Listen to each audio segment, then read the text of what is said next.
dhe qytetare guximtar, njerëz të sakrificës, që për të mbrojtur të vërtetat që besoni, protestoni këtu çdo të hënë, dhe jo vetëm për veten tuaj, për familjen tuaj, por jeni zëdhënës të mbar shqiptarëve, jeni zëdhënës të gjithë qytetarëve të lirë. Dhe në këtë aspekt jeni frymëzim për çdo shqiptar. Të dashur miq, motivet e protestës sot janë të pafundme.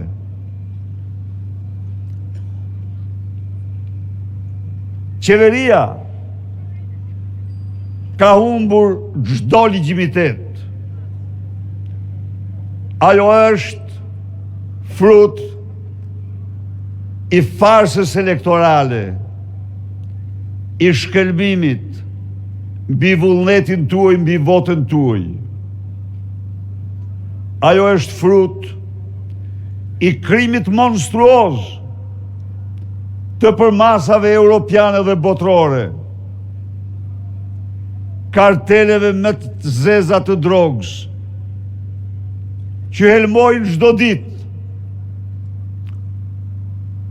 me mallin e tyre me të cilin pasurohen fëmijët e Europës dhe jo vetëm të Europës.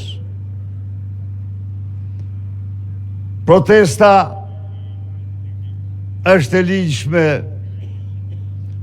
ndaj një qeverie që nga mëngjesi në darkë vetëm vjedh qytetarët e saj. Një qeveri që s'ka asnjë legjitimitet dhe që duhet të shporrur një ditë më parë.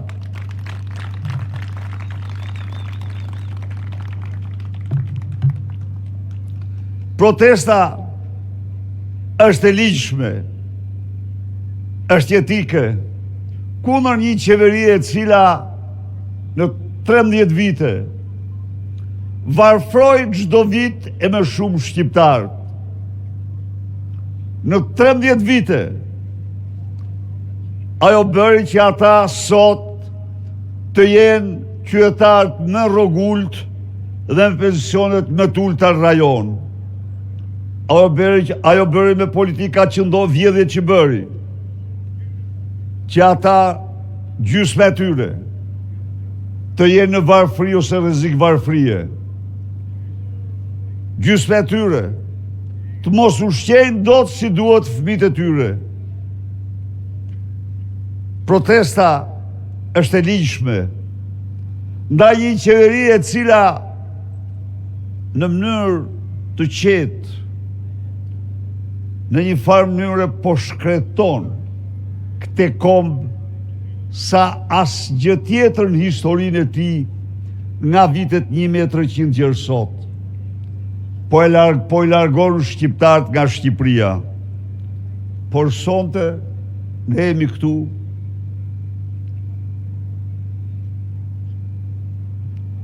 për të bërë thirrje për protestë çdo shqiptari, edhe për zhvillimin dramatik që Edi Rama në mbrojtje të vjedhjeve të tij ka vendosur t'i pres Shqipërisë rrugën e Europës. Ka vendosur t'i mbyll Shqipërisë dyert e Europës. Miq,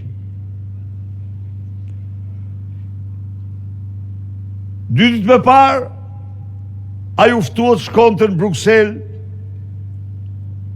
për t'i komunikuar këto që ne kërkojmë sot: shtetin ligjor, heqjen e imuniteteve, gjykimin e korrupsionit. Para se të nisej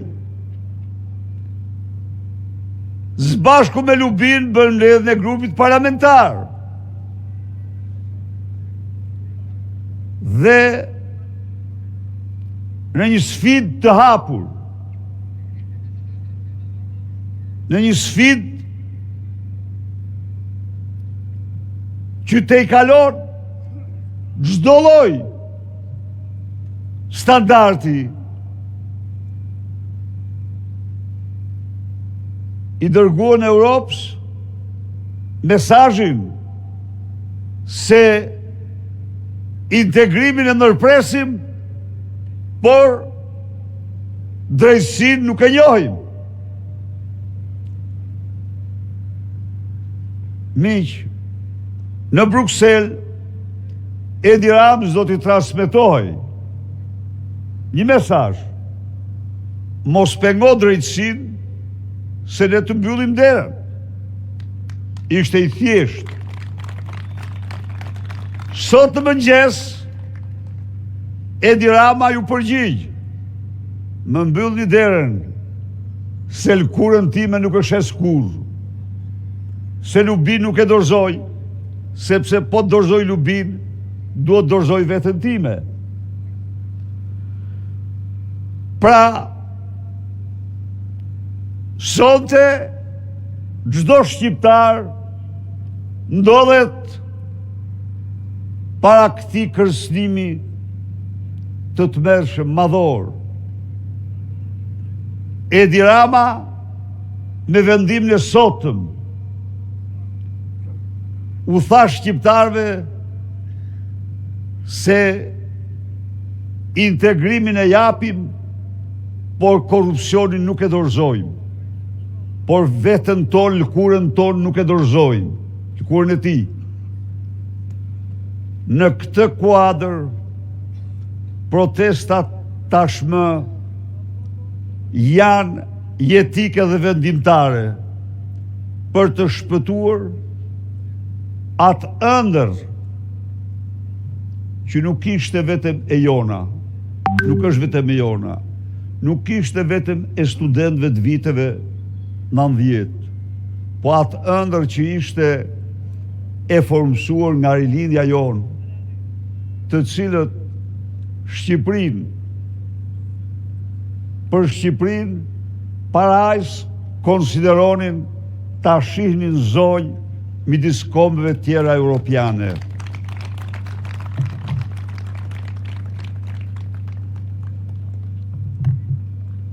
Kjo ëndër e rilindjes u bë ëndër e rinisë shqiptare në vitet 90, u bë motiv kryesor i saj në luftën kundër diktaturës komuniste. Në ndjekjet kësaj ëndre, Partia Demokratike lokomotiv e proceseve të integrimit ja doli të firmos marrëveshje stabilizim asocimit, ja doli të liberalizoj vizat, ja doli të marrë rekomandimin për statusin e kandidatit. Pra, ne ishim lokomotiva e integrimit në Bashkimin Evropian. Programi ynë ka qëllimin më madhor integrimin e Shqipërisë në Bashkimin Evropian. Pas çlirimit të Kosovës, interesi ynë kombëtar, ylli ynar, është integrimi i Shqipërisë në Bashkimin Evropian. Tani, një balozi zi, një organizatë kriminale donë të mbyllë shqiptarëve rrugën drejt Europës. Donë të asgjësoj drejtësinë, shtetin ligjor, kushtetutën, për të mbrojtur paratë e krimit, vilat, apartamentet, kontët bankare brenda dhe jashtë. Shqiptarët do pranoni ju këte? Kur? Ndaj dhe nesër është beteja për integrim në Shqipërisë Bashkimin Evropian, për dyert e hapura të Shqipërisë. Nesër, mesazhi ynë është një dhe vetëm një: mos guxo të luash me fatin e shqiptarëve, se fatin e nënvërhor çdo kesh edhe ti për zgjalli.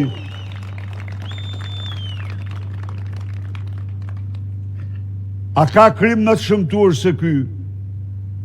Një popull që vojti